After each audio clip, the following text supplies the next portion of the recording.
Hello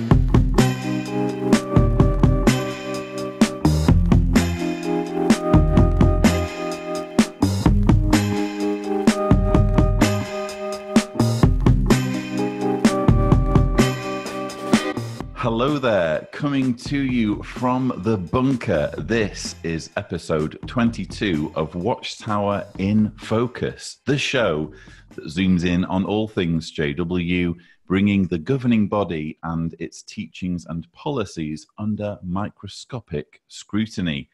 A couple of days ago, on Sunday, March 31st, Anthony Morris, a member of the governing body, was filmed at Bottle King, a discount booze store in Ramsey, New Jersey, buying 12 bottles of very expensive single malt. My Bottlegate video showing the footage has since racked up over 30,000 views, with many saying the incident represents an act of hypocrisy from a man famous for his somewhat heavy-handed approach to discipline and morality. Joining me to discuss the matter are my two regular co-hosts, Mark O'Donnell, otherwise known as John Redwood, and Covert Fade. And I am also joined by two friends of the channel from Down Under and JW Survey team members, Sherrie and Sacha D'Souza. Sherrie, Sacha, Mark, and Covert, welcome. Thank you, Lloyd, and good morning to our friends in Australia, or as they say, g'day, mate, as a translation. Your Aussie accent's not bad there, Mark. I'm working on it. We might come to Australia soon, so got to get it down. So due to the time difference, we've just found out that Sacha and Sherrie are actually recording at 5 a.m. their time, so they've really taken one for the team there. But we have an interesting subject to talk about, or at least many of our viewers apparently find it interesting given the views that have, again, accumulated on this video. Covert, what was your reaction on seeing this remarkable footage of, you know, a governing body member waddling around a booze store with quite that much very expensive whiskey? Well, my first reaction when I heard this footage existed and went to view it was, this is April Fool's Day, because it was literally the 1st of April. So I was expecting someone with a Tony Morris mask on to be there. And no, it actually was Anthony Morris III. And I think I texted my response to you, which I probably can't repeat word for word on here, but I think it was something like, how much effing booze is in that trolley? ! Question mark. Because it was weird to see a governing body member just kind of doing his normal thing. When you consider how hard it is to get them to stay in one place, especially if you're a journalist, they tend to like vanish like startled meerkats. So it's kind of weird to see one just kind of out in the open doing their thing. And then obviously you get to see what he's doing and exactly how much effing booze is in that trolley. And questions arise. And I think, judging from the response, as you said, from the XJW community and the number of views, it's not just us who had that moment of jaw drop, double take, what the heck is going on? Indeed. And Mark, what was your reaction on seeing the footage? Well, I had a similar reaction to Covert. I think my first response when we got that email was disbelief. I saw the email as it came in, and I thought, boy, Lloyd's going to have a field day with this, because Tony Morris is his favorite subject, with good reason.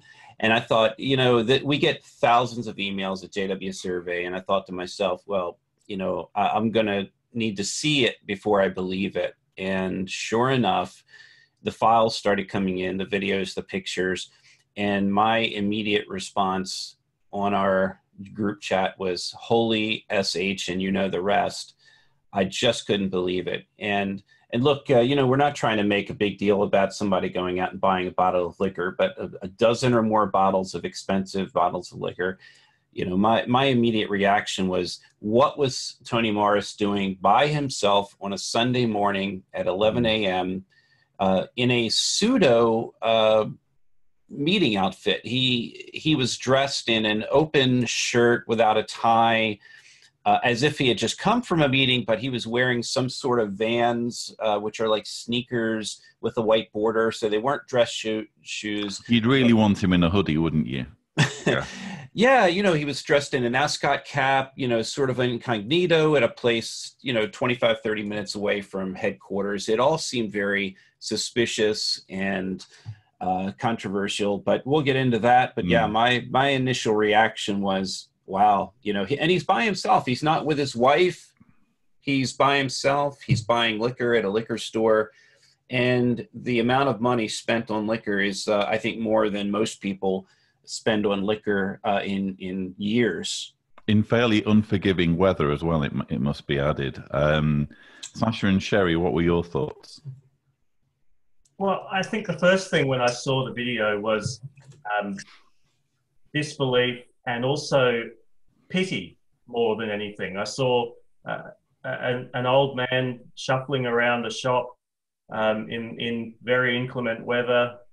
And I felt a little sorry for him, and particularly that scene of him loading it up into the car and pushing the trolley back.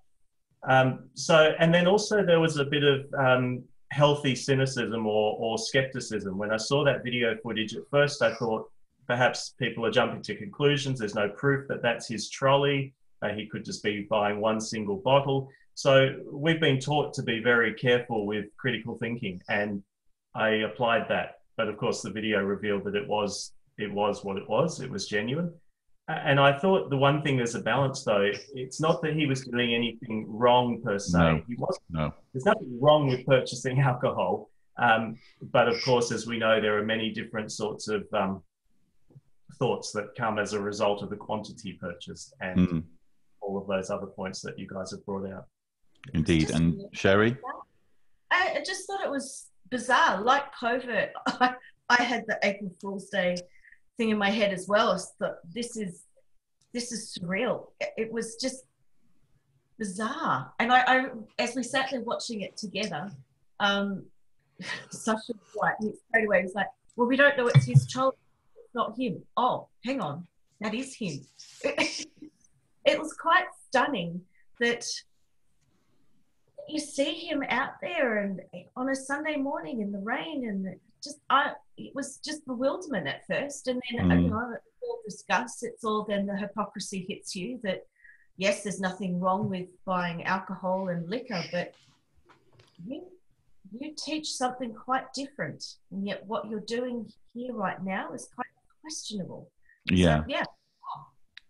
So this is kind of like a little bit like the morning after, and I think people have had a bit more time to process it now, and there's been, a wide variety of viewpoints. Many people, suggesting that, which is more or less what I was saying from the beginning, that we can't know for sure that this was all for Tony. There could be any number of explanations as to why he was buying this quantity of whiskey. I think more than anything, it's just what you cannot question is that this is a compromising situation for a governing body member to be caught in. If it were almost anyone else, and one thing that I didn't touch on in my video was what it means to be a Bethelite and, the vow of poverty, etc. And I think that that's kind of an interesting detail to add. In fact, I was going through my Dwelling Together in Unity book. This is a book that all Bethelites have. This is the 2004 version, which was actually donated to my collection. And it actually has the vow of poverty, but vow of obedience and poverty for members of the Worldwide Order of Special Full-Time Servants of Jehovah's Witnesses, which is what Tony Morris is, a member of that order. And it includes in there to abstain from secular employment without permission from the order. You're not allowed to moonlight. You're not allowed to have any other form of income, or you're not allowed to have any other jobs, I should be clear.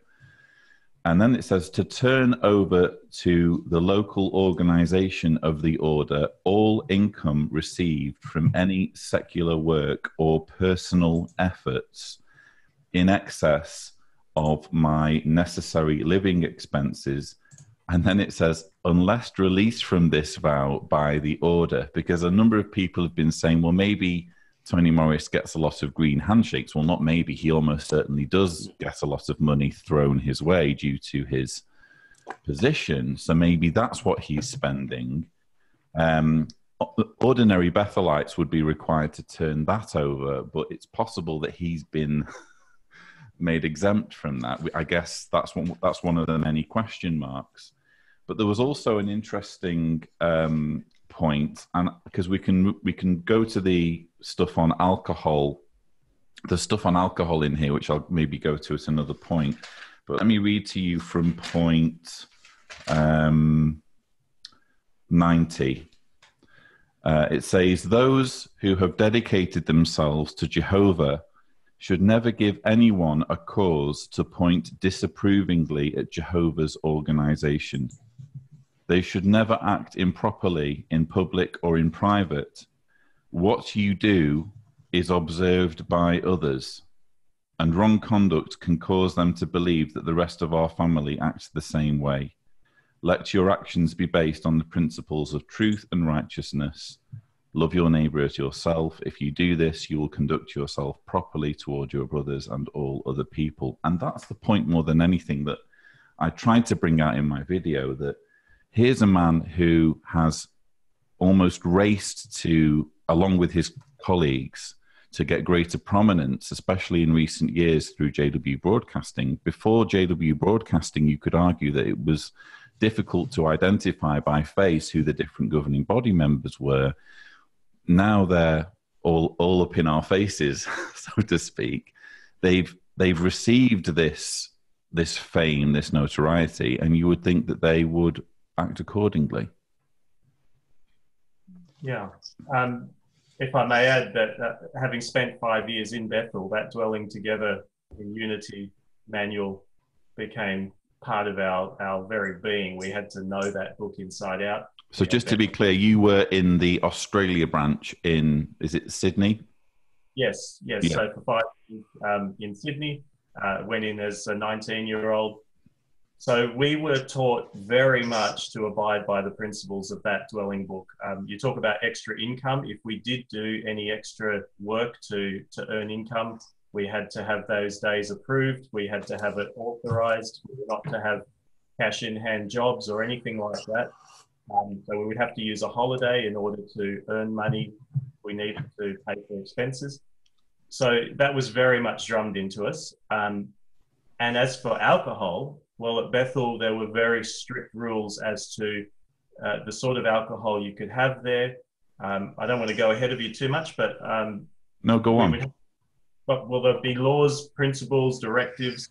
We couldn't even have alcohol on display in cabinets in our rooms. It had to be it was deemed to be inappropriate, so you'd have to have it behind closed doors. So rather than having maybe a glass cabinet, you'd have to have your alcohol behind a closed door. And that was drummed into us that we had to have this respect for appropriate use of alcohol. So the stuff on alcohol is actually on page 23 under point 84. Alcoholic beverages may be brought into the home, but they must be used in moderation in harmony with local legal guidelines for drinking alcoholic beverages. Both heavy drinking and drunkenness are condemned by Jehovah and will not be tolerated. Overindulgence will call into question an individual's Christian qualifications and may result in his being asked to leave Bethel. If it has not been your custom to use alcoholic beverages before coming to Bethel, there is no reason to start now just because you may see others using them. So that's the paragraph on alcohol. Yeah. Well, that's an interesting one. Most people learnt to drink when they went to Bethel. Right, in total contradiction of what it says there. And frankly, that's how it works, isn't it? It's a social thing. So if everyone around you is doing it, there's more, I guess you could say, peer pressure, to coin a Jehovah's Witness term. Mark, I don't know whether we didn't plan this, but you've reached out to Watchtower, haven't you? So here's what I can tell you. A letter was sent to a governing body aide or helper, which is, the second in command men to the governing body. And I'm not going to drop any names here other than to say that a letter was written to a governing body helper that works very closely with Tony Morris. And the letter was from the position of a concerned Jehovah's Witness who said that he was aware that Tony Morris was spotted purchasing a large amount of alcohol in a liquor store 25 minutes from Warwick.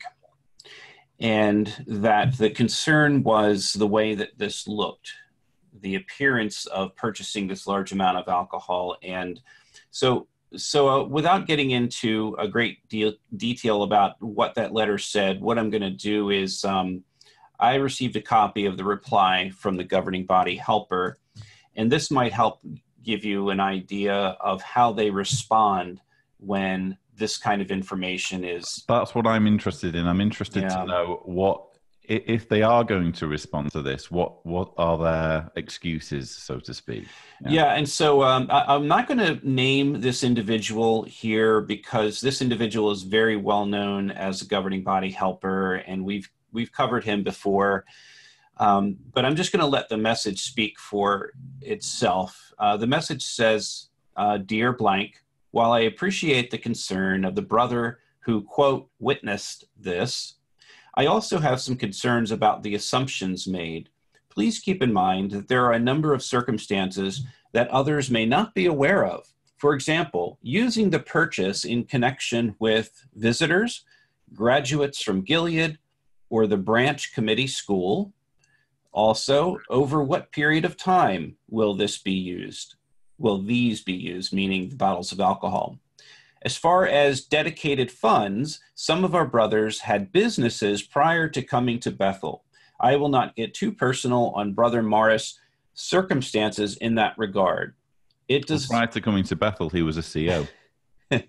So, right. And what he's referring to is the fact that many of these COs, while they were pioneering, had some sort of job. And of course, I think we all know that Tony Morris, he had served for apparently a short period of time in Vietnam, came back, had a regular job, was baptized, I think in 1971 or 72. So here's a man who was not even one of Jehovah's Witnesses until the Vietnam War was still raging on. He came back. He was baptized 71 or 72. It's in his life story in the Watchtower. And so I'll just read the rest of this letter and we can comment on that. But he had a job, and, many of these people who come to Bethel or become circuit overseers, they do have some wealth behind them. Not all, but they do have some wealth or backing, and they're allowed to bring that, even though they sign this religious vow of poverty. That basically means they can't generate income while they're there, except without approval for these G jobs, as the Bethelites like to call them, which is exactly what Sacha was talking about. So the letter concludes by saying, it does point out that our dear brothers are a theatrical spectacle. He's quoting from scripture there. This is the governing body helper. Yeah, so the helper says, it does point out our brothers are a theatrical spectacle, quote unquote. So please assume the best of our dear brother. Thank you. Well, isn't it interesting how we have to assume the best of him? Do elders assume the best of ordinary publishers if they were to be caught in these situations? Yeah, I think the point is valid that, when you claim that a governing body member is placed as a theatrical spectacle, and therefore what he was saying was that surely they're going to be a target of Satan, of Satan's organization, of attacks on his personal character. But that's for him to think about, though, isn't it? When the decision's being made as to whether to drive to Booze King or whatever it is. Indeed, it is. But right, but isn't it true that all of Jehovah's Witnesses are part of the brotherhood and are a theatrical spectacle? And because of that, wouldn't you want to set a proper example and not be seen purchasing a large amount of liquor? Because what if he wanted to witness to the guy behind the counter? What is the guy behind the counter going to think? Well, this guy's having a big booze party, a binge party, or this guy has a problem. So I think it is valid to call into question. A few people have criticized us for even talking about this, but Jehovah's Witnesses claim that appearances are important and that we would not want to stumble anyone. And of all things, purchasing that large amount of alcohol on a Sunday morning at 11 o'clock when all of the other Jehovah's Witnesses, for the most part, except those with Saturday meetings, are at their meetings or in field service. So I think we have a right to talk about this. Yeah, it niggles a little bit at me to be zeroing in on what amounts to a transaction. It niggles at me to be focusing on one individual and one act by one individual in this way, until you remember that this is an individual who wants a say in what people wear and uses extremely judgmental language in enforcing so much control on people's lives. Should not the same scrutiny be extended to his behavior and what he gets up to? So if it were, I would even struggle if this were a different member of the governing body. If this were, say, Mark Sanderson, it's the fact that it's this particular member of the governing body who's made such a name for himself, being so judgmental and so patronizing and so condescending, to the point where in front of an audience in Trinidad, he says, if you're not preaching more than every week, you're blood guilty and you deserve to die. That's the kind of individual we're talking about here. Yeah, if I could add there, guys, that the whole reason that this discussion has become like this is because the governing body, the society, go to great lengths to stress biblical principles about outward appearances, not doing anything to make our brother or outsiders stumble. So it's not as if we're all just jumping on this out of glee. It's the fact that they go to great lengths to use biblical principles, like ones at Romans that talks about, all things are lawful, but not all things are advantageous. So 1 Corinthians, my apologies. So it's okay to do it, but how does it look? Or, if anything I do makes my brother stumble, I would rather refrain from doing that. So again, that forethought of, is what I'm doing helping my brothers, or is it potentially making them stumble? Is it raising a question? And then, Paul supposedly gave the principle in the scripture saying that if I made my brother stumble, it'd be better to just not do that at all. Other principles that talk about, you, the one preaching, do not do this, do you do it yourself? So that's the point we were talking about when we're having this discussion, is that he's the one who's preaching, don't do these things. And lesser people in the organization have been hauled before judicial action, or at least have to explain themselves thoroughly for conduct that's similar or even lesser than this.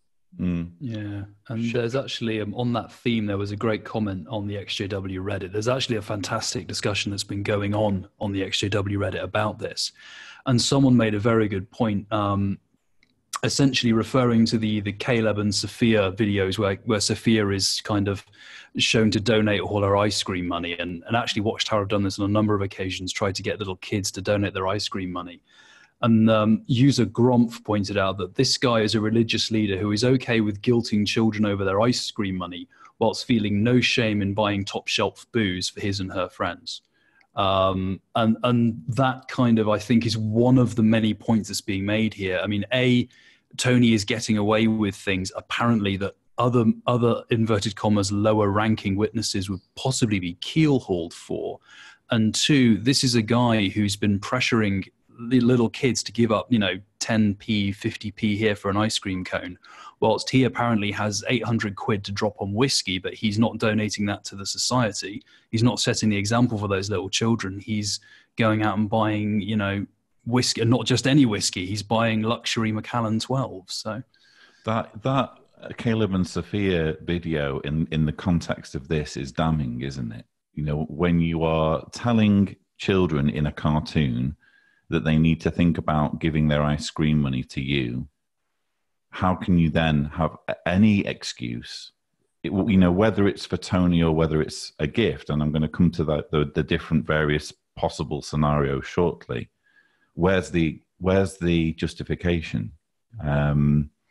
Sherrie, one thing that I've been wondering is whether this could potentially lead to ramifications for Tony Morris in terms of his position on the governing body. Have you had any thoughts along those lines? It's an interesting one to ponder, isn't it? And I suppose in answering that question, I'm thinking about the response that Mark just read out, because there's an obvious problem with this. Bethel's suggesting here, or the governing body helper is suggesting that perhaps Tony is purchasing for Gilead graduates or for some other function. And there's an obvious problem with that, because if the alcohol is being purchased for some function like that, a governing body member is not going to be the one purchasing. You would send out a minion. You'd send out somebody else to go and do that. Or you would use Bethel's purchasing power for them to purchase and have it. Deliver it. There's no need to actually go to Bottle, Booze King, or whatever it was, and go and purchase it. So there's an obvious problem in the response that's being received there. So then you're left with the conclusion that this has to be for his own personal supply. And when you do that, then you've got to go, okay, well, that seems to be rather excessive. So how are his fellow governing body members going to view this?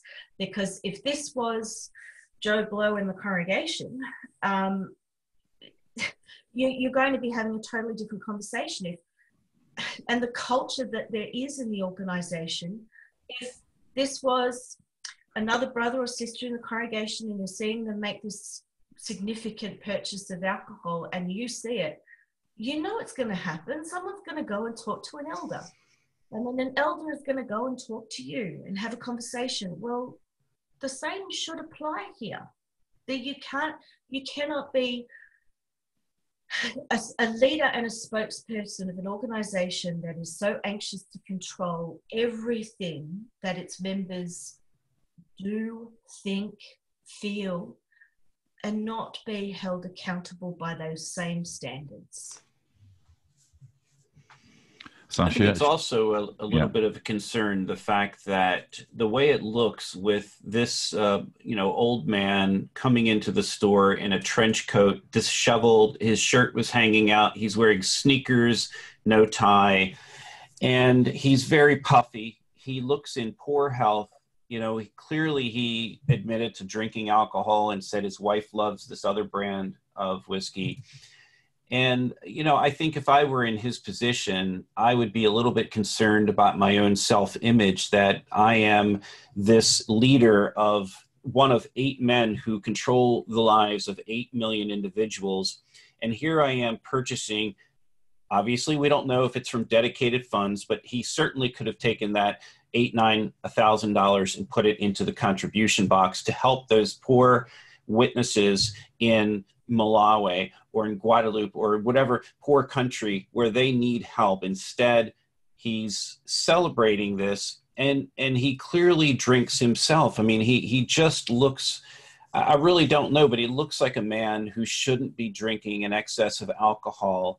He was extremely corpulent. And I mean, as Sacha pointed out, it was really sad looking to see him stumble around. And for a moment, I felt the same thing that a few of us did, which was like pity on this man who is shuffling around. But then you think about the fact, as you pointed out, that he controls the lives by Watchtower policy and by what he says from the platform. Witnesses hang on his every word, and he controls the lives of 8 million individuals by virtue of that policy. And so many thousands of deaths have occurred because of the blood policy and also the child abuse policy that he is part of.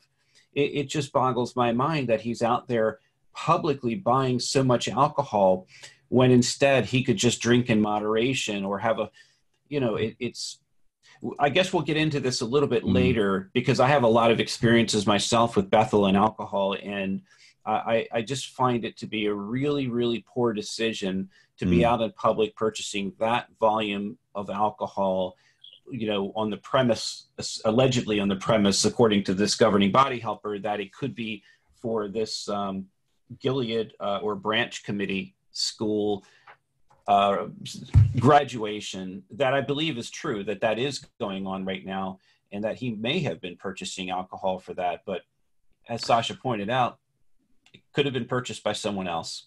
Yeah, well, one of the reasons why I've invited Sacha in particular is because he has spent time in Bethel and knows a little bit about the drinking culture there. I've been following Tony Morris now for well before the JW Broadcasting era. I was listening to recordings of him to create my Getting to Know series, because I wanted people to be familiar with some of the crazy stuff he was coming out with. And I always thought that his speech sounded slurred, as though, and I attributed it to maybe some strong medication that you might expect someone of his age to be taking. I'm now, again, we can't make any hard conclusions, but I'm revising that theory. And another thing I will say is that when I made the 1 minute montage for my video of him basically being a pompous ass, what's interesting is it's almost as though from clip to clip, the degree of his slurring is different. So in some clips, he seems more slurry and a little bit sharper in others, which again, I think is fairly telling. So Sacha, what can you tell us about Bethel when it comes to the consumption of alcohol? Yeah. Interesting observations you made on Tony and the difference between his presentation when he's doing an official JW broadcasting, where he's gone through hair and makeup and lighting in a studio, and when he's walking onto a platform at perhaps an international convention or a zone visit, when he's had to get himself ready. That perhaps his level of coherence differs depending upon how many people have to help him get ready for the presentation. Yeah. Sorry, back to your question. So the culture of drinking at Bethel, it definitely exists. One of the jobs I had for many, many years at Bethel was to collect all of the rubbish, do the rubbish round of the whole complex. And those bags made a lot of clinking noises, I can tell you. It was very, very common. And myself, we enjoyed alcohol as well. There's no, as we've said, there's no harm in that. But the drinking culture definitely exists in Bethel. So much so that it was often used as currency. There was a way to repay favors. If you've helped somebody out with a job, or somebody's taken your dishwashing duty, you might pay them back by giving a 6-pack of beer or something like that. So alcohol played, but of course it's limited to the income. So everybody is on a very low income at Bethel with the allowance. So it's not as if you can go and splurge $20 for a 6-pack of beer or $60 for a bottle of high-end scotch. So what tended to happen was quite a few would invest in home brew kits. And these home brew kits would be set up in very unusual places. At the Australian Bethel, there are service tunnels underground that link quite a few of the buildings. And there'd be often be cases of home brew kits set up, bubbling away and fermenting away in these service tunnels in quite a nice ambient temperature. Or are we even talking in moonshine? Are we talking wine? I think beer, homebrew beer kits. Oh, right, okay. Not quite familiar. It's not like the Great Escape scene where... Right, okay. But also I worked in the home as well and assisted with the housekeeping sisters. And there was a couple of times where we had phone calls from the sisters who would hear strange noises in the walk-in robe. Now, the sisters weren't authorized to open those wardrobes. They had to ask the brothers to come in to do that. And there was one instance particularly where we came into a room, there was a bubbling noise coming from the walk-in robe, sort of a strange sound, and there was a homebrew kit set up in there. So again, I suppose the desire to have alcohol, and yet that's limited by budget, means that all these other means were gone to. It was quite a common thing. Wow. Actually making alcohol in Bethel. Amazing. Yeah, absolutely. Absolutely. And then there were other instances where alcohol was used as, well, currency or, let's be honest, bribery to help get their way. One instance that really stuck in my mind at the time and still does now was when I'll be careful how I say it, but one branch committee member was bribed with a nice expensive bottle of alcohol by a department overseer who was determined to get a particular sister out of his department. Really? Yeah. So is this a sister that he fancied? Right. So this is... Oh, good grief. Yeah, this brother had made romantic overtures to a sister in his department. She had politely turned him down. Now, she was very qualified to be in that particular department. She'd had training before she became a witness, and the skill set that she had meant that that was the best place for her to be. And rather than being in that particular department, I'm trying to be careful what I say about what the department is, he went to the branch committee member. He knew what his gift was, gave him a nice bottle of expensive alcohol, and asked if she could be moved. And she was then moved into our cleaning department, which she was a lovely girl, but she was a wasted asset because she had skills in a specialized department where she should have been. Wow. Astonishing. Well, thank you for that insight. And I know that there are other videos on YouTube from, I know that Jordan Johnson has done a video about the Bethel drinking culture as well. It is a thing, even though it oughtn't be a thing. Covert, I'm interested in getting your thoughts on whether, how do you expect Tony Morris to weather this storm? I suspect he'll weather it fairly well. If there's one thing we've discovered, it's that the Watchtower isn't good at introspection. It's very, I think, unless something became a massive problem amongst the witnesses, there's nothing they do about it. And I don't expect this to become a massive problem amongst the witnesses. I'll be honest, I think this is something that it's probably not going to get Tony off the governing body. I suspect many of the governing body, if this is him drinking, and he's going to drink all that, and if this is the sign of maybe some heavy drinking that he does, I suspect he's not the only one on the governing body, and I suspect they're all fine with it. And as Sacha pointed out, there's probably I would imagine that maybe everyone in Bethel knows if he does do that. So I think this isn't necessarily going to have much impact on Tony. I think it definitely, if you look at the way most of the XJW community reacted, it was kind of jaw-dropped. Because it just felt wrong to see a governing body member doing that. And I think if any JWs do see this footage, some of them might justify it, but I think some others might just be a bit surprised by the fact that a governing body member is loading up a trolley with alcohol.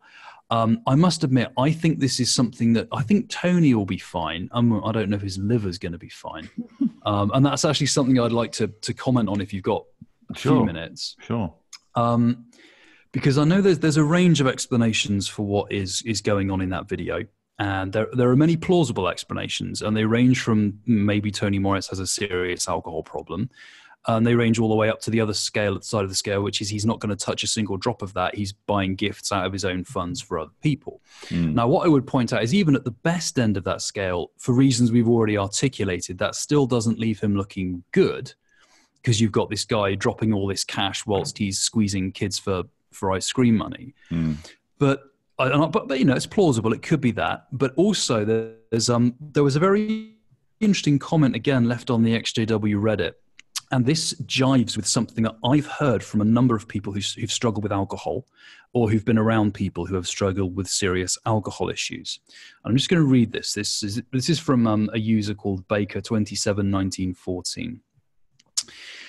He says, about 20 years ago, my grandma was dating a drunk. His vice was Seagram's 7.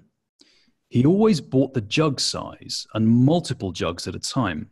The bottles never lasted because he was an avid drinker. Just like Tony, my grandma's boyfriend would buy just one type, the type he preferred, and buy it in bulk. Tony purchased exactly the way a drunk would purchase his vice, discreetly and in bulk. When you're a drunk, you're rarely sober, so trips to the liquor store aren't easy. Buying in bulk buys you time between trips. It also allows for being discreet because you visit the store infrequently.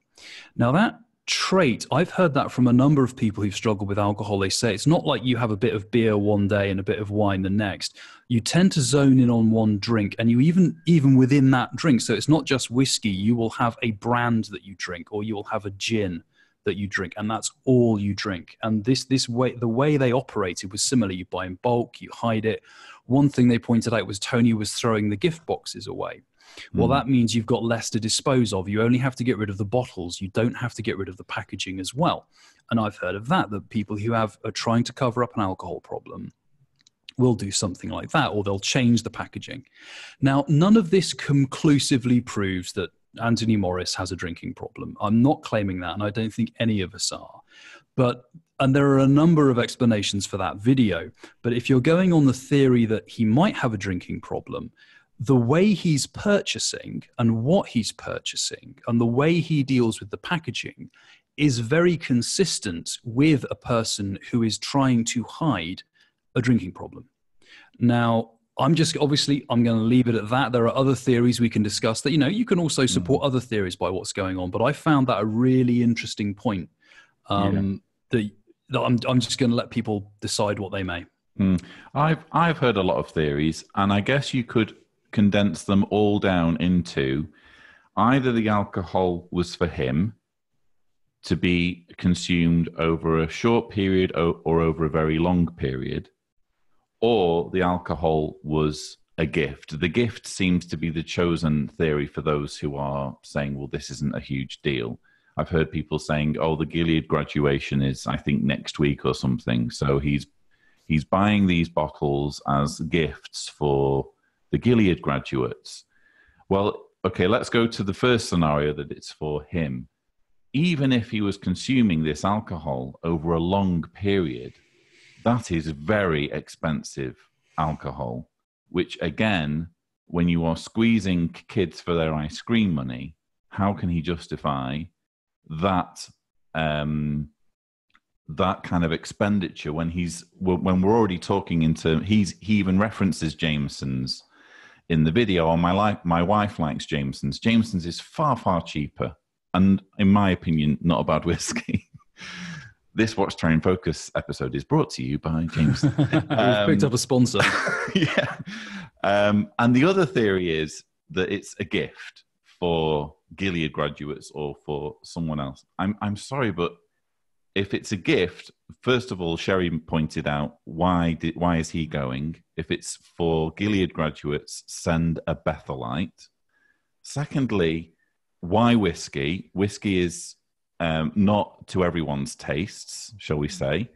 And why that particular whiskey? Why such expensive whiskey? So it doesn't quite jibe with me, the whole gift thing. But even if it were a gift, we're still left with the problem of this being children's ice cream money. Yeah. So whichever way you choose to cut the cake, and I made it very clear from the very beginning that there's no dogmatic, this is what's happening here. Whichever way you cut the cake, it doesn't look good on Watchtower, which is why I personally can't understand how this is something that Tony Morris can just move past without serious questions about what happened on Sunday, given his position, given what he's expecting of ordinary publishers, given the organization's financial constraints and the level to which they're asking for money.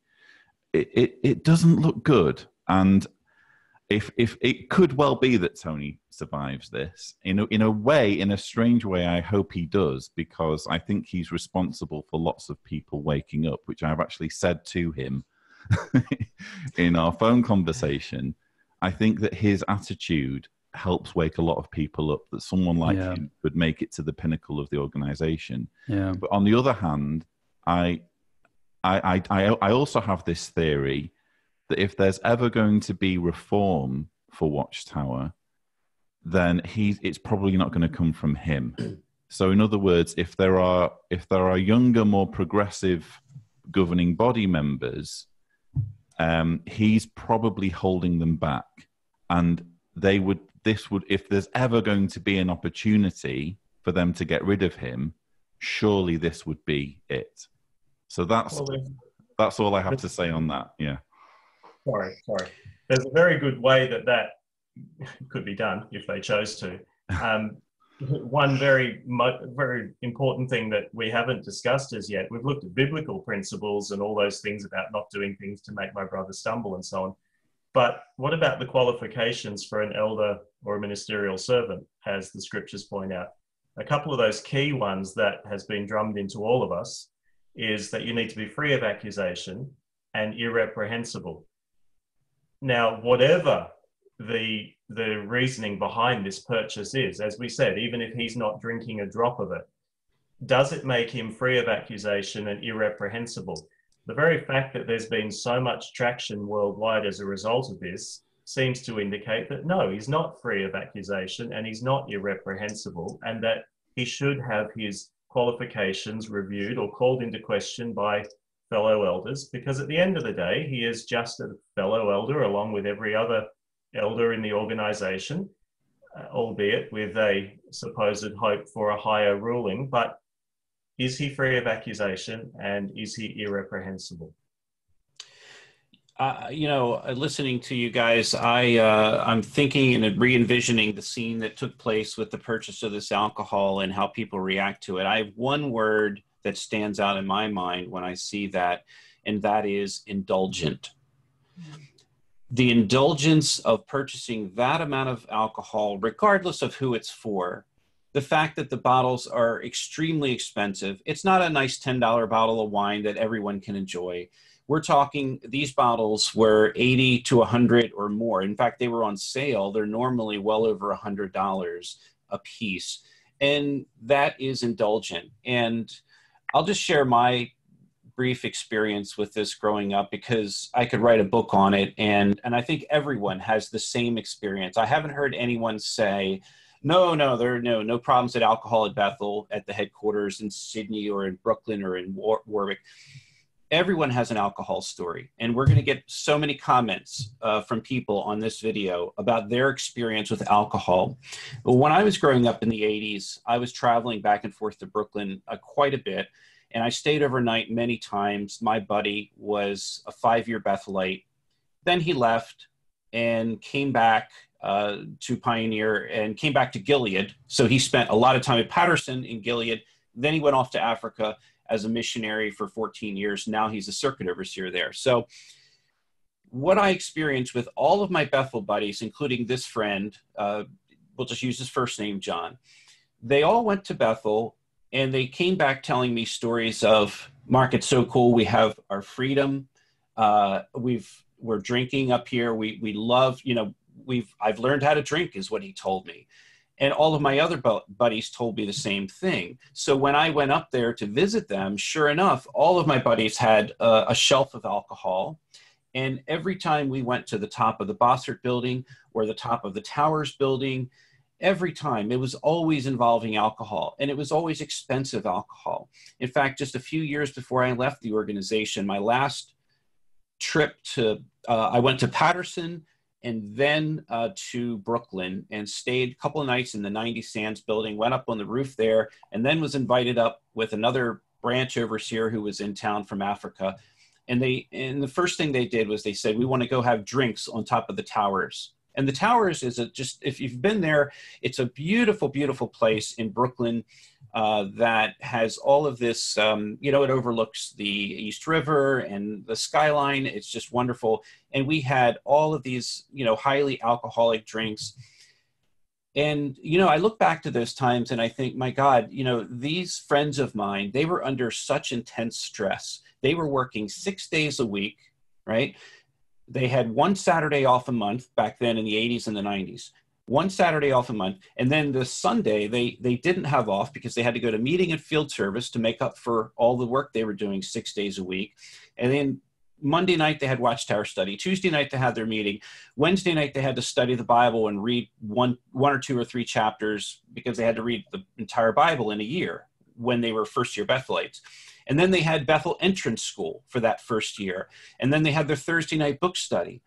And then they had to prepare for field service. And they had to go out in field service on the one Saturday a month that they got off, or do it on Sunday. So it was a vicious cycle, and it was so stressful to these young men. And all of my friends drank. They all drank. And some of them got drunk, and they went into Manhattan. It was a culture that existed, and my friend John ended up going to an African country, and every time he came back to visit, and he stayed with us every 2 years, the first thing he did was, we've got to get some scotch.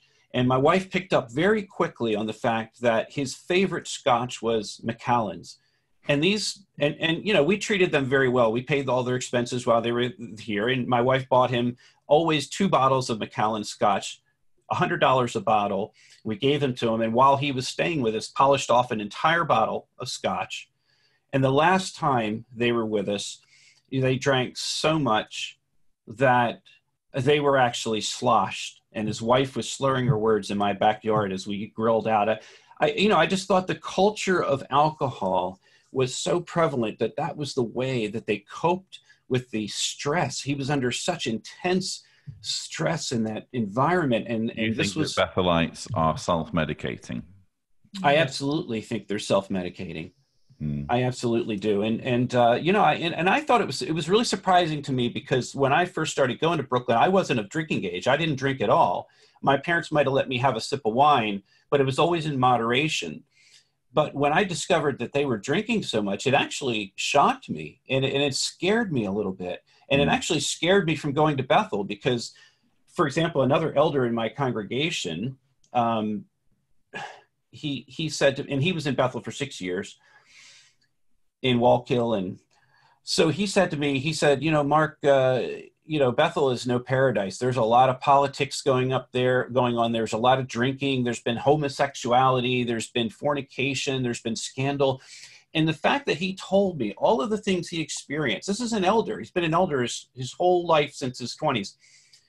The fact that he told me these things, and then I witnessed what my friend John and my buddy Frank and all the other buddies that I was visiting all the time, Wallkill, Patterson, and Brooklyn, that scared me away from going to Bethel. I didn't want to be part of that culture. It scared me that I would have a 7-day-a-week revolving door of nothing but stress and getting up and getting dressed, going to morning worship and working all day long, and then going to meetings and studying. And it just, I was close to putting in my Bethel application, and I said, no, I can't do this. This is not a culture that I'm comfortable in. And the level of drinking was just so intense. One final thing, when my friends went to, and there's more, but when my friends went to Gilead, we took them to Gilead so that they could, we drove them to their Gilead school. And of course, that's a couple of months long. And we've since gone back to Gilead while we were with them. And one thing that my friend John's wife pointed out to me, she said, on graduation night, or right before graduation, you always knew that Gilead graduation was coming because you could hear all the blenders going from all the rooms, because they were all staying in the 1 or 2 wings of Patterson, which is where Gilead was in Brooklyn. Now it's in Patterson. You could hear the blenders going, from all the way down the hallway from all the rooms, because all the Gilead graduates, they all drank. They were all making mixed drinks.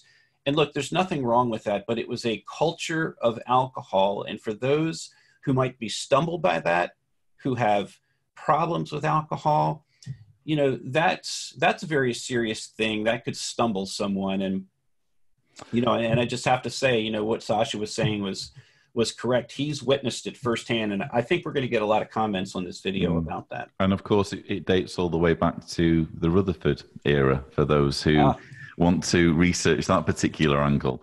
But I'm just mindful of the time, because I know Sherrie needs to get to work soon. So Sherrie, if you need to dash off at any point, don't feel uneasy about doing so. But what we'll do is we'll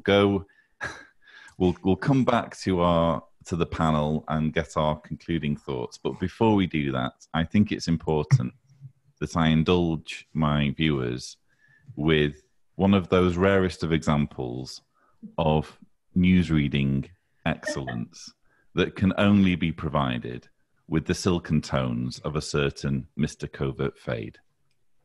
And cue the music.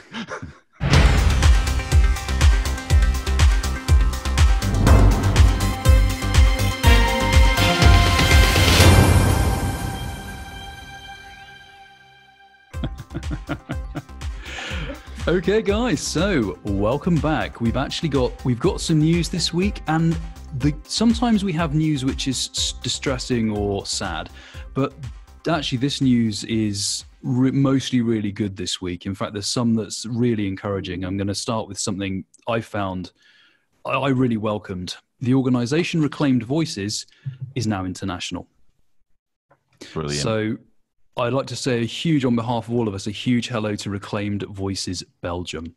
If you've been following the Reclaimed Voices on Twitter, or indeed following the Belgian news channels, you'll have seen that the cover-up scandal, the Jehovah's Witnesses child sex abuse mishandling, is now making waves in Belgium.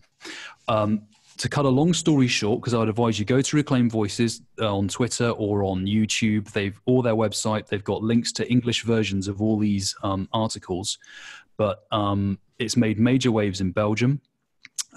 Reclaimed Voices Belgium has now received 18 reports of abuse, and apparently another 15 have been received to the news centre. So they went to the news stations after people saw the show. There has been a parliamentary committee set up to look into this problem, and apparently the federal prosecuting department is aware of this and is making moves. I think it's all very early days, so we don't want to get too excited that this is definitely going to happen, but it's certainly, if we see what's happening in the Netherlands, it looks like things are starting to pick up in Belgium as well. So I just want to say a huge congratulations to Reclaimed Voices Belgium and the entire Reclaimed Voices team. I know that you recently did the documentary on the organization, Lloyd, and it kind of showcased to me the things that are possible when people put their minds together. Yes. and go for things and don't accept to be fobbed off by Watchtower and keep pushing their point. I think Reclaim Voices are a fantastic example of how to powerfully but respectfully engage politicians and the media in a way that gets both the politicians and the media on board and willing to act.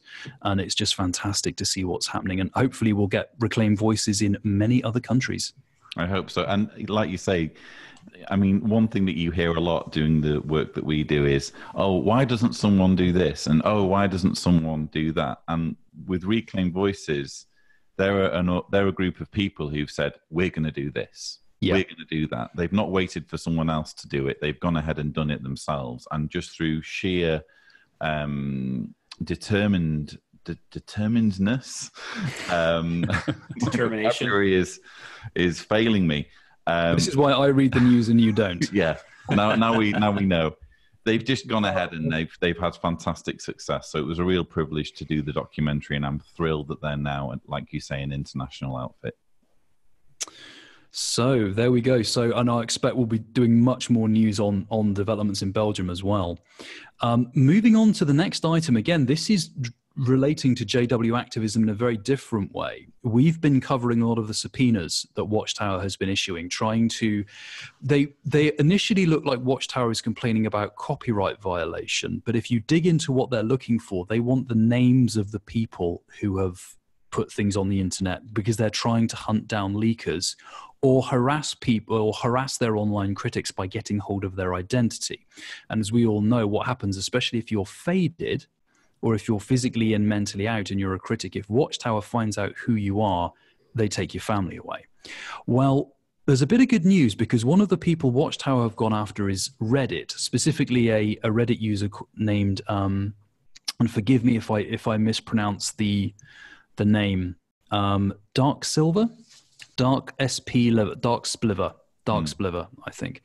Watchtower went after Reddit to get his identity. Well, Dark Spliver has actually got an ally now. The Electronic Frontier Foundation, which is a foundation which basically supports free and fair use on the internet and is there to stop abuses of the internet, but also to protect freedoms online. And I'd encourage you to read up more about them, because increasingly as the world goes online, organizations like the EFF are going to become increasingly important, as just as civil liberties organizations are in the real world, organizations like the EFF are going to be more important. They've taken up his case. And this has made the news as well. There's been various news reports on this. I'm just going to quickly quote what the EFF staff attorney, Alex Moss, says in the press release from the EFF. They're now backing him. They're going to handle his case. He says, much of the material shared by our client, in other words, Dark Spliver, is barely copyrightable. So he's saying, and also he says, that aside, the posts are lawful fair uses, legal ways to use copyrighted material without permission, and Watchtower should know it. He then goes on to say, and they talk about the threat of disfellowshipping and show that this is really what this is about. Watchtower wants this guy's scalp. And then they say, courts routinely quash subpoenas like this one if they don't pass constitutional scrutiny, and they should do so here. And they've actually filed a motion to quash. So everybody, especially if you're an XJW online, pay attention to this. Because if the court quashes this, Watchtower still might issue subpoenas on the grounds that it might cost someone money to fight it. But if people start striking these subpoenas down, it starts pulling the teeth out of Watchtower's threatening behavior. So keep a close eye. I mean, Lloyd, obviously, I know you've had your legal tangles with Watchtower in the past. What are your thoughts on this?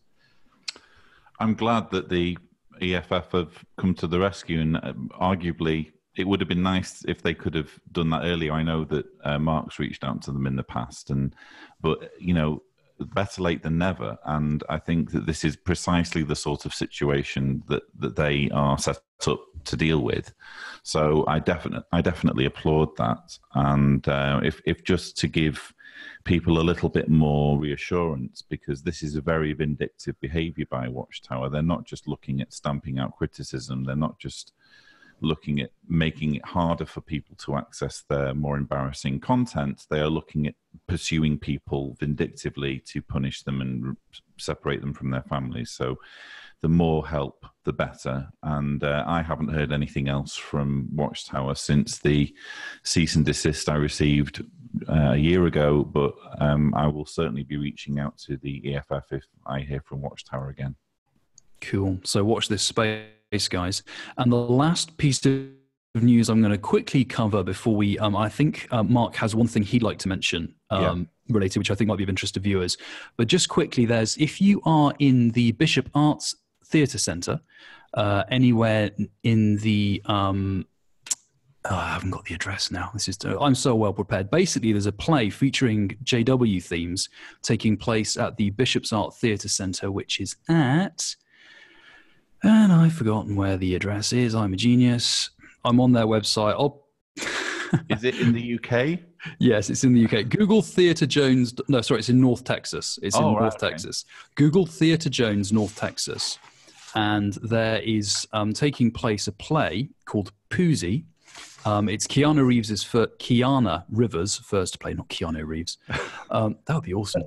That's the new theme of John Wick 3. He's going after Tony Morris. Basically, it's about the central character. The central character is a Jehovah's Witness who is torn between the need of approval from her grandmother, the expectations of the Jehovah's Witnesses, and her truth. And her truth is that she's LGBT. Now, this is obviously we've had a lot of really good films and plays lately. We've had a lot of exposure with Apostasy. There was the Children Act. And I know there are, and hopefully we'll get to cover them more and more, there are actually a lot of plays and theatre productions springing up with XJW themes. So if I see them, I'm going to try and bring them more into the theme here. But it's quite refreshing because art is one of the great ways we shine a light on social injustice. We could have a culture section to Covert Fade introduces the news. We could actually. I'll have to think about that. Its own musical introduction, like classical, Yeah. Actually, yeah, we'll have to review John Wick 3 that way.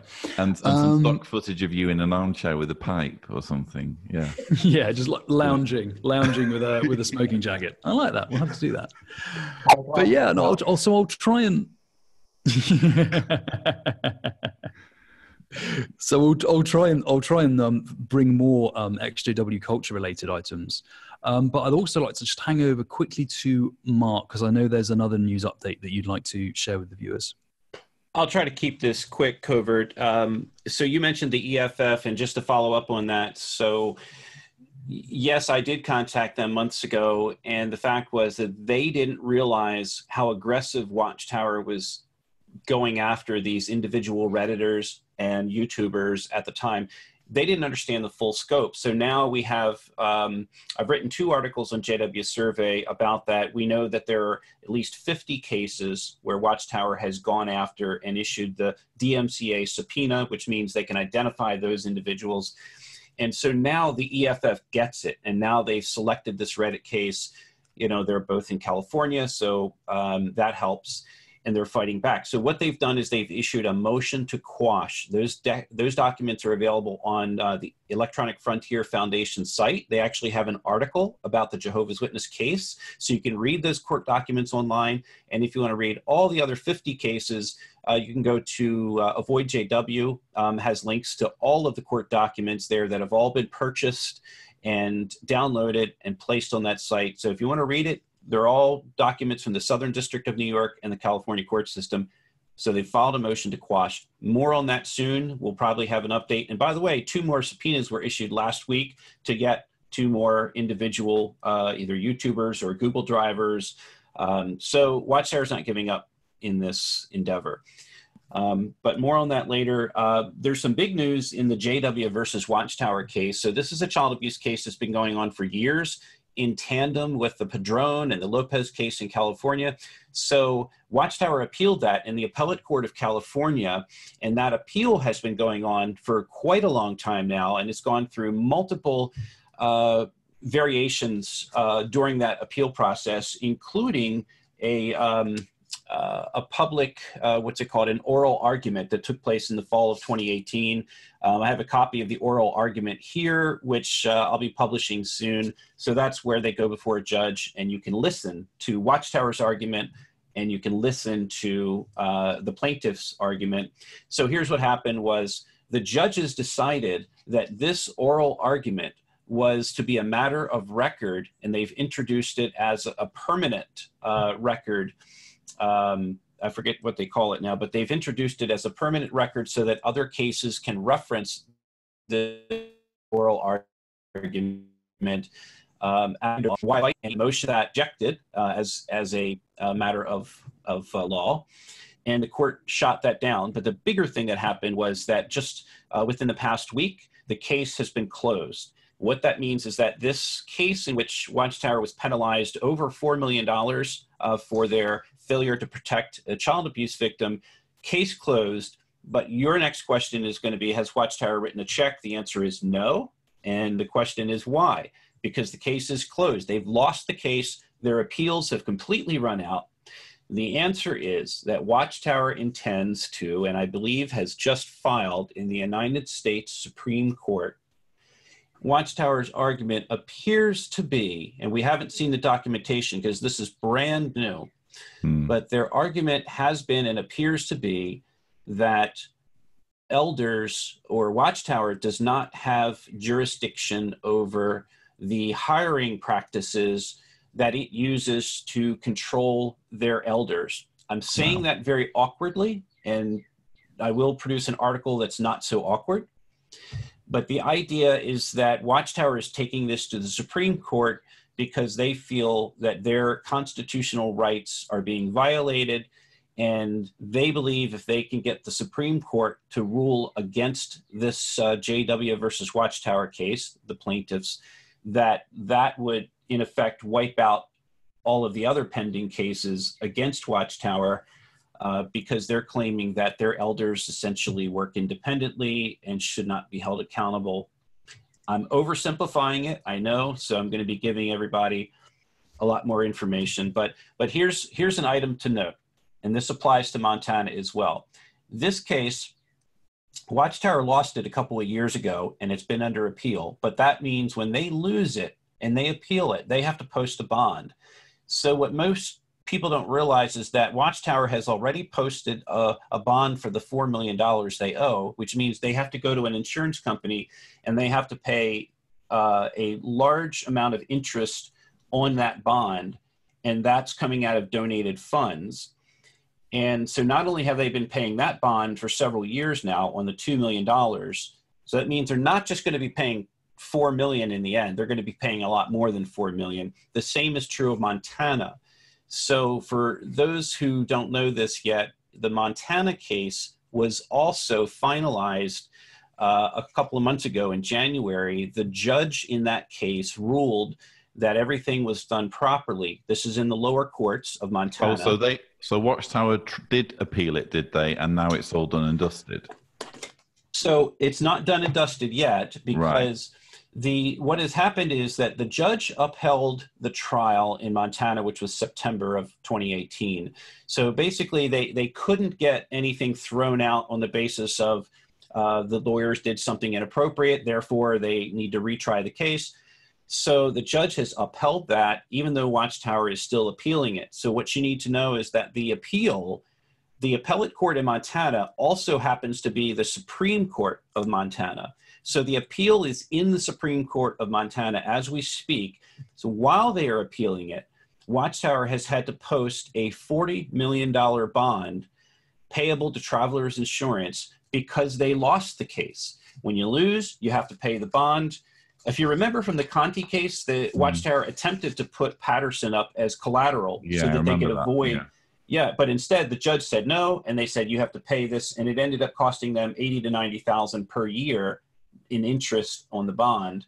So I have a copy here of the Montana bond, and what this tells us is that Jehovah's Witnesses and Travelers Casualty and Surety of America, et cetera, have held and firmly bound unto Alexis Nunez, and she's the plaintiff in the case, the maximum penal sum of $40 million, lawful money of the United States of America, for which payment well and truly be made. We bind ourselves, our heirs, executors, administrators, successors, and assigns jointly and severally firmly by.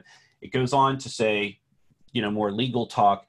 So $35 million was the ruling, but because there's so much interest in this case that they anticipate going all the way into September of this year when it'll get finalized, that they had to post a $40 million, not $35, $40 million bond.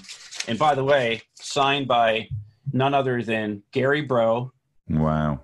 And Thomas Jefferson Jr.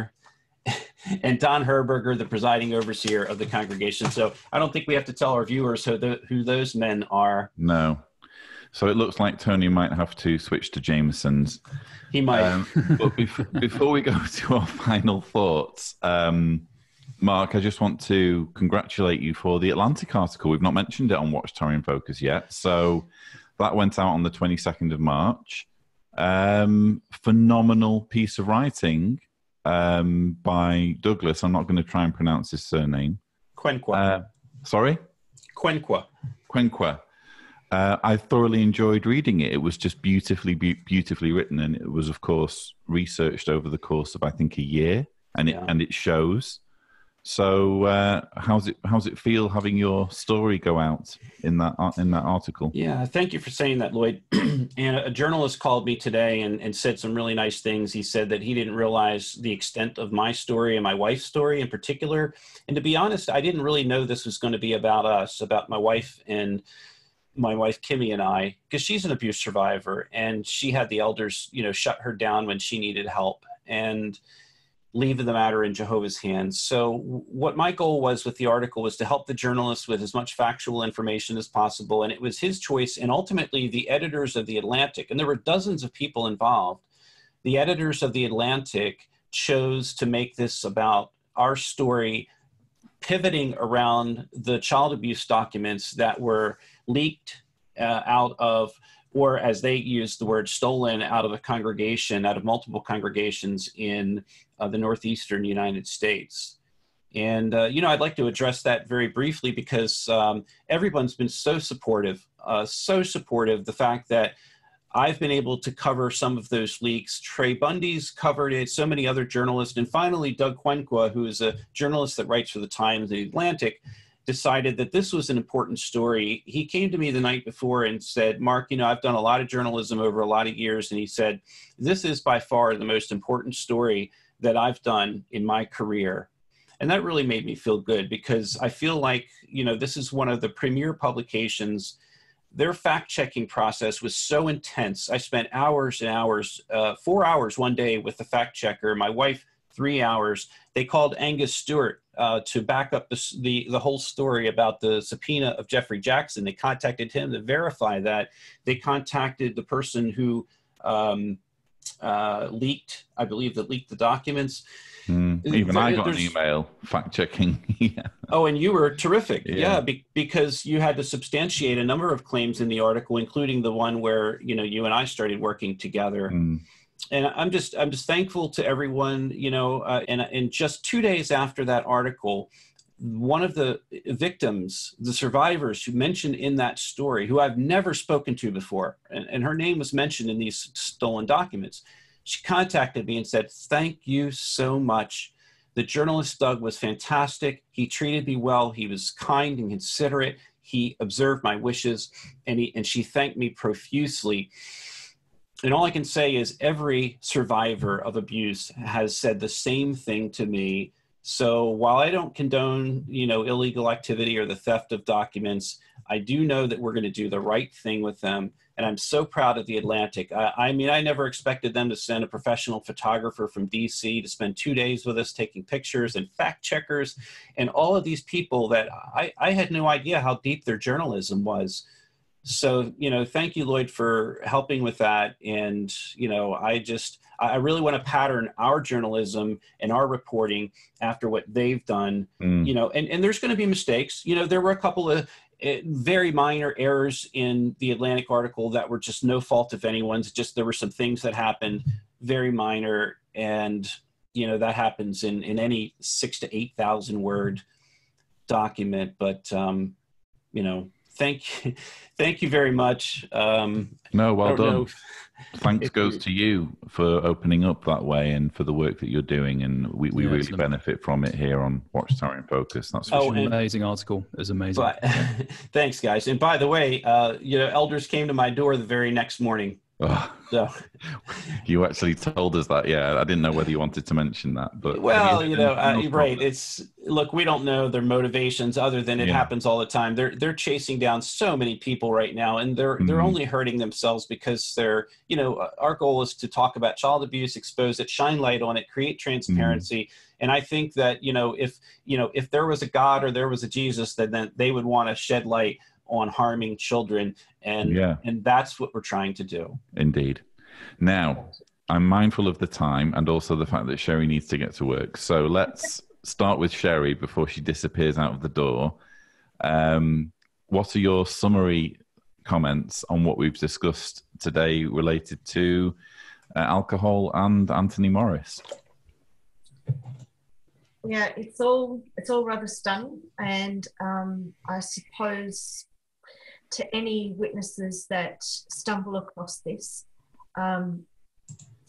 it's the reason why you call out something like this is because of the hypocrisy.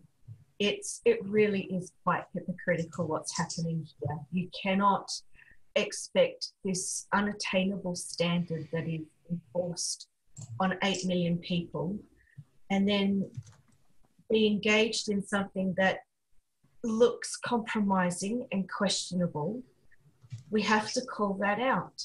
It's not just nitpicking. This is someone who preaches from the pulpit things that are extreme over how people think, and then we'll just wipe it off with take it up with Jehovah, and that has to be called out. So no, I'm happy to have been part of having a voice in this issue, because I seriously doubt as a sister that I'd be able to go up and question anybody for conducting themselves in this way. So things had to be said. Indeed. It's worth talking about, isn't it? And thank you for, again, waking up at an insane time when most people, I know I would be unconscious at this time in Australia, but thank you for going to the trouble of joining us. I really do appreciate it. Same to you. I was not going to miss the chance, Lloyd, but I've also just discovered one itsy-bitsy problem with me getting out the door to go to work, and that's that we're streaming this via my phone. So... Oh, of course. Does that mean you need to finish now? No, that's all right. That's okay. No pressure. I will cope. Okay, I'll try and wrap up as quickly as possible. I do apologise. No pressure, covert. But what are your concluding thoughts on this issue? So I'm just going to quickly read some quips from Reddit because XJW Reddit is awesome and has always been awesome. Comments such as, okay, here we go. He's only purchased one Macallan bottle. The rest of them overlap. to which someone else replied, overlapping whiskey, or was it whiskey fractions? Wonderful. Wonderful. So someone else says, I was going to say, well, there's nothing wrong with that. JWs never argue with drinking. They just argue you shouldn't drink too much. And then he bought 12 bottles. And the last one, I'm just going to sum up with someone who gave a great comment, which basically sums it up better than I could. And this is Nothing Left 2017. Says, on the one hand, I'm trying to be fair about this. I mean, it's just a man buying a case of whiskey. I've done the same, and I've never felt any shame in doing it, even when I was a JW. It's no one else's business how much I buy or what I do with it. So why should I care what he's doing in a liquor store or how much he's buying? But on the other hand, I don't live in a glass house. I don't preach about the evils of higher education and avoiding materialism, or how my followers should spend their extra money on kingdom interests, not personal pleasures. This man also oversees an army that raids local congregations, spreading stories of the horrors about the pleasures of the world and how one must avoid worldly vices. So it boils down to that. It's not the simple act of buying the liquor that becomes the focal point. It's who is buying the liquor and the quantity and quality of the purchase. Knowing that your hard-earned window washing money was used to buy a case of high-end scotch for the ivory tower leaders should give one pause if still donating money to this group. No different than people who gave money to Backer, Swaggart, and other charlatans of their ilk. So Nothing Left 2017, you said it better than I could. Indeed, that was beautifully put, and I like the fact that we're bringing in the Reddit crew into our Watchtower in Focus show. So some nice insights there. And Sacha, do you have any concluding thoughts? Yeah, I guess the last thing I would just conclude on is that the society spends a great deal of time preaching through the broadcasts, through publications, through conventions, etc., all about biblical principles and how biblical principles need to be applied in all these matters. Well, we went through just a few biblical principles that could be applied in this situation, and unfortunately, Tony appears to fall short of the application of those biblical principles. So it would be very interesting to see how it goes from here on and whether or not anything happens out of it. Tony has been weighed in the balance. Actually, that's a curious thought of Tony being weighed. But the scales would break. He's been weighed in the balance and found deficient. And Mark, do you have any concluding thoughts? I'll try to keep it brief. So yeah, I mean, I think everyone has really already said it. And look, let's let the public decide. You know, we've made our comments. Let's let the public watch the video. They can, you know, fast forward through your video to see just that section, and they can decide for themselves whether they feel it's appropriate that this man who's a leader of 8 million people, you know, should be purchasing that large amount of alcohol. And let's let people decide. There's going to be a JW Survey article about this. It's really got me thinking about alcohol and Jehovah's Witnesses, because there's nothing wrong with alcohol, but the use of it for self-medication, it's something that we talked about. It's very, very profound in my opinion, because Jehovah's Witnesses are constantly running. They're to meetings, they're to field service. They're constantly trying to keep up with organizational refinement. and there's one vice they can't smoke, they can't engage in, premarital sex and all these other things, but they can drink, and they take that to the degree that, and it's really done in private in many cases. It's not just binge parties, but it's done in private self-medication. I've witnessed this with many, many elders. There's so many alcoholic elders that I know that are quiet alcoholics, and they get away with it.